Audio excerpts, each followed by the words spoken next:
नमस्कार दोस्तों, स्वागत है आप सभी का एक्सेल वर्क्स यूट्यूब चैनल पर। आज की इस वीडियो में हम इंसर्ट टाइप के कमांड्स के बारे में सीखने वाले हैं। तो चलिए बिना किसी देरी के शुरू करते हैं। अगर वीडियो आपको थोड़ा सा भी पसंद आता है तो वीडियो को लाइक करिएगा, अपने दोस्तों के शेयर करिए। अगर आप चैनल पर पहली बार आए हैं तो सब्सक्राइब करिएगा। तो चलिए शुरू करते हैं। दोस्तों, यहाँ पर जो इंसर्ट टैब दिया गया है इसमें हमें कई सारे कमांड्स देखने को मिलते हैं। जैसे पहले हमारा टेबल ग्रुप आता है जिसमें पायलट टेबल फिर इलस्ट्रेशन ग्रुप आता है जिसमें picture, clip art, shape, smart art, screenshot वगैरह के ऑप्शन मिल जाते हैं। फिर आता है चार्ट का जिसमें कॉलम, पाई लाइन वगैरह, नहीं इसमें हम चार्ट वगैरह बनाते हैं। फिर स्पार्क लाइन का आता है, स्लाइसर है, लिंक्स हैं, बॉक्स, हेडर फुटर, यानी इन सभी कमांड्स को हम सीखेंगे एक एक करके और आसानी से सीखेंगे। अगर कोई भी डाउट हो तो आप कमेंट करके पूछ सकते हैं। तो इसमें चलिए सबसे पहले जो ऑप्शन आया है, दिया गया है पाइवट टेबल। देखो बेसिकली इसका यूज़ हम पाइवट टेबल बनाने के करते हैं और डेटा की समरी अगर निकालना हो तो हम इसका यूज़ कर सकते हैं पिवट टेबल का। तो करना कुछ नहीं, सिलेक्शन दे देंगे इस तरह से। डेटा को कहाँ से देना है, जहाँ से हेडिंग होगी हमारी, ठीक है।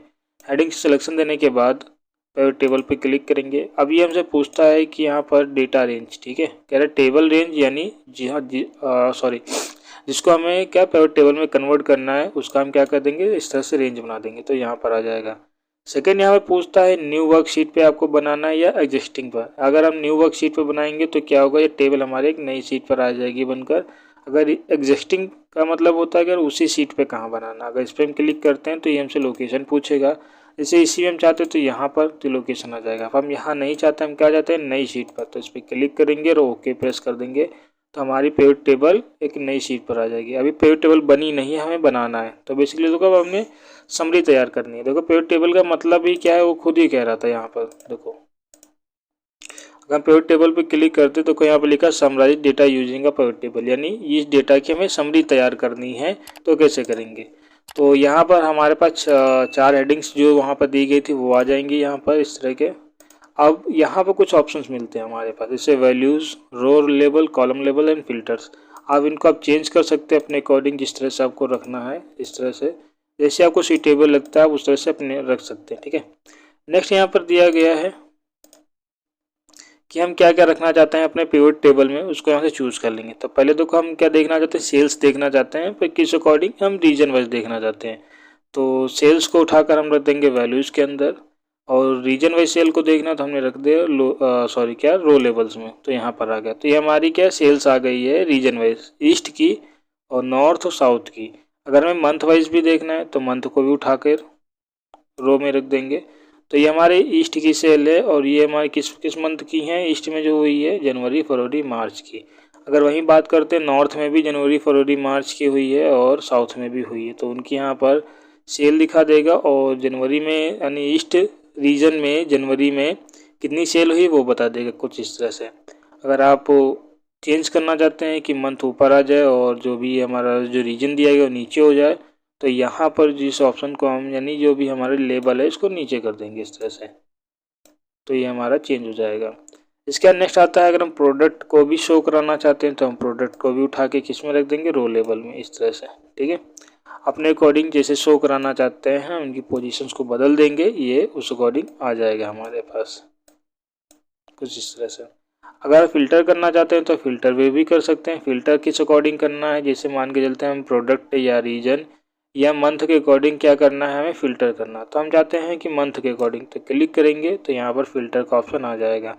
तो यहाँ पर हम क्लिक करते हैं किस मंथ का डेटा देखना, हमने कहा जनवरी का देखना है, देन ओके प्रेस कर देंगे। ये पूरा डेटा हमारा जनवरी का दिखा देगा। फरवरी का देखना तो हमने फरवरी पे क्लिक किया, आ जाएगा। अगर पूरा डेटा देखना तो क्या करेंगे, यहाँ पर ऑल पे क्लिक कर देंगे वापस आकर, देन ओके प्रेस कर देंगे तो हमारा पूरा डेटा आ जाएगा। अगर पिवट टेबल नहीं देखनी है, फ़िल्टर हटाना है, तो यहाँ से फ़िल्टर कैंसिल कर देंगे, इसको हट जाएगा, ठीक है। सेकेंड क्या है कि जैसे हमने बाहर क्लिक किया इस तरह से, तो यहाँ पर जो फील्ड लिस्ट थी हमारी पिवट टेबल की वो चली गई, इसको वापस लाना है तो इस पर क्लिक कर देंगे, आ जाएगा। इन केस अगर यहाँ से कट हो जाता है तब क्या करेंगे वापस लाने के लिए, कि देखो क्लिक किया नहीं आया, तो उसके लिए देखो करना क्या है, पिवट टेबल पे क्लिक करेंगे। यहाँ पर हमें एक ऑप्शन मिलता है पे ऑप्शन टैब का, इस पर क्लिक करेंगे। यहाँ पे हमें ऑप्शन मिल जाता है फील्ड लिस्ट, क्लिक कर देंगे, ये आ जाएगा। उम्मीद करते हैं आपको ऑप्शन समझ में आया होगा। तो चैनल को सब्सक्राइब करिएगा, पहली बार आए हैं तो वीडियो को लाइक करिएगा, ठीक है। नेक्स्ट ऑप्शन इसमें आता है हमारे पास टेबल का। देखो ये बेसिकली नॉर्मल टेबल बनाने के काम आता है, तो इसको देखो यूज कैसे करना है। तो क्लिक करेंगे यहाँ पर, ये हमने सिलेक्शन दे दिया डेटा को। इसके बाद यहाँ पर आएंगे, टेबल पर क्लिक कर देंगे। देन यहाँ पर देखो एक ऑप्शन हमारे पास आता है जिसको टिक और अनटिक अगर करते तो क्या होता है। कह रहा है कि माई टेबल हैज़ हेडर्स। अगर इसको हमने अनचेक कर दिया तो क्लिक करते हैं तो यहाँ पर हमारे पास क्या होगा, अलग से एक हेडिंग के कॉलम्स आ जाएंगे, ठीक है। नहीं चाहते, हम चाहते जो हमारी जो हेडिंग है इसी पर भी वही ऑप्शन आ जाए फिल्टर के, तो इस पर टिक रखेंगे और ओके प्रेस कर देंगे, ये आ जाएगा। ये हमारे फ़िल्टर्स के काम आते हैं, जो कि हमने पिछली वीडियो में बताया था किस तरह से हम फ़िल्टर कर सकते हैं, सॉर्ट कर सकते हैं डेटा को। ये बेसिकली नॉर्मल टेबल के लिए यूज़ करते हैं। तो अगर फ़िल्टर करना हो तो फ़िल्टर कर सकते हो। जैसे यहाँ पर हम जनवरी का डेटा देखना चाहते हैं तो जनवरी पे टिक करके ओके प्रेस कर देंगे, तो ये जनवरी की पूरी सेल दिखा देगा। फरवरी की देखनी तो फरवरी टिक कर देंगे। अगर हम सेल्स के अकॉर्डिंग देखना चाहते हैं तो सेल्स को भी टिक कर देंगे। जैसे हम क्या देखना चाहते हैं, सेलेक्ट ऑल, हमने देखा 110 और 140 की सेल्स ही आ जाएगी। नहीं देखना है, ऑल कर देंगे वापस। सेकंड, जैसे ही हम यहाँ पर टेबल के ऑप्शन को अप्लाई करते हैं तो यहाँ पर हमें एक ऑप्शन देखने को मिलता है डिजाइन का। इसकी मदद से क्या करते हैं, हम टेबल को अपने अकॉर्डिंग जैसे जहाँ वैसे कन्वर्ट कर सकते हैं। अलग अलग ऑप्शन देखो यहाँ पर दिया गया स्टाइल्स में, ठीक है। जो स्टाइल आपको पसंद आता हो यहाँ से अप्लाई कर सकते हैं। जैसे हम ये स्टाइल को रखना चाहते हैं ये आ जाएगा। यहाँ पर एक ऑप्शन आता है टेबल स्टाइल ऑप्शंस में, तो यहाँ पर पहले दिया गया टेबल हेडर। इसका क्या यूज़ होता है इसको पहले समझते हैं। वो टेबल हेडर का यूज़ का मतलब होता है कि यहाँ पर अगर टेबल हेडर ये नहीं देखना तो यहाँ पर आप अनचेक कर दीजिए, वो हट जाएगा। वापस देखना तो क्लिक कर दीजिए, आ जाएगा। इसके बाद आता है टोटल रो। तो यहाँ पर हमारे पास एक टोटल रो अगर देखना है तो इस पर क्लिक कर देंगे तो टोटल रो आ जाएगी। अगर नहीं रखना है वापस अनचेक कर देंगे, हट जाएगा। इसके बाद आता है बैंडेड रो। बैंडेड रो का मतलब ये होता है कि जो हमारा एक रो जो कलर में आ रहा है ये बैंडेड रो की वजह से ही आ रहा है। अगर इसको अनचेक कर देते हैं तो वापस हट जाएगा, चेक करेंगे तो आ जाएगा। इसी तरह से अगर बैंडेड कॉलम रखना है तो इस पर क्लिक कर देंगे तो बैंडेड कॉलम आ जाएगा। अगर लास्ट कॉलम को क्या रखना है, शो कराना है, तो इस तरह से फर्स्ट कॉलम को रखना है डार्क, तो इस तरह से शो करा सकते हैं अपने अकॉर्डिंग, ठीक है। नेक्स्ट यहाँ पर ऑप्शन आता है एक्सपोर्ट एंड रिफ्रेश। देखो इसका ज़्यादा यूज़ होता नहीं, इसमें बेसिकली एक्सपोर्ट कर सकते हैं। अगर देखा जाए तो ये ऑप्शन बहुत कम यूज होता है, एक तरह से यूजलेस ऑप्शन है, ठीक है। यहाँ कह रहा है export table as a SharePoint, मतलब कि इसको हम ऑनलाइन शेयर कर सकते हैं इसकी वेबसाइट के ऊपर एक्सेल की, जहाँ से हर कोई इसको एक्सेस कर सकता है। हालांकि इसका बहुत कम यूज़ होता है, हम लोग के लिए ज़्यादा यूज़ नहीं है, तो इस पर हम ध्यान नहीं देंगे ज़्यादा। नेक्स्ट यहाँ पर आता है समराइज विद पिवट टेबल, यानी यहाँ से भी हम क्या बना सकते हैं, पिवट टेबल कन्वर्ट कर सकते हैं अपने डेटा को।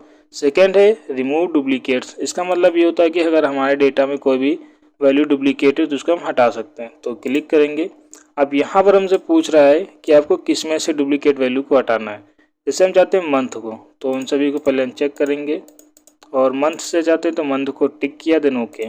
तब ये क्या करेगा, मंथ से सारी डुप्लीकेट वैल्यू को हटा देगा। अब यहाँ पर एक पॉपअप मैसेज भी आ गया जिसमें ये बता रहा है कि हमने 7 डुप्लीकेट वैल्यू को हटा दिया है ढूंढ कर, और 3 यूनिक बची हुई हैं, ठीक है। नेक्स्ट है कंट्रोल जेड करते हैं। अभी के लिए वापस आते हैं डेटा में। अब इसके बाद यहाँ पे एक ऑप्शन दिया गया हमारे पास क्या लिखा, कन्वर्ट टू रेंज, यानी हमें अपने डेटा को नॉर्मल करना है। यानी ये जो हमने अप्लाई किया था यहाँ से डेटा का फॉर्मेट, इसको हटाना है। तो इसके लिए क्या करेंगे, इस पर क्लिक करेंगे, देन यस पे क्लिक कर देंगे, हमारा डेटा नॉर्मल हो चुका है। अगर आप चाहते हैं कि ये जो कलर वगैरह है, फॉर्मेट वगैरह ये ना आए, तो इसके लिए हम जाएंगे डिजाइन पर और यहाँ से अपने स्टाइल को कर देंगे नॉर्मल, ठीक है। इसके बाद convert to range, then yes, तो हमारा डेटा नॉर्मल हो जाएगा। उम्मीद करते हैं ऑप्शन आपको समझ में आया होगा। तो वीडियो को करिएगा लाइक, अपने दोस्तों के साथ करिएगा शेयर, और कोई भी क्वेश्चन हो तो कमेंट करके पूछिएगा। तो दोस्तों आज की वीडियो यहीं तक, मिलते हैं नेक्स्ट वीडियो में। तब तक के लिए कीप लर्निंग, कीप वॉचिंग। आशा करते हैं ये ऑप्शन आपको समझ में आया होगा। अगर कोई भी डाउट हो तो आप क्वेश्चन कर सकते हैं कमेंट में, तो उसका हम आंसर देने की कोशिश करेंगे, ठीक है।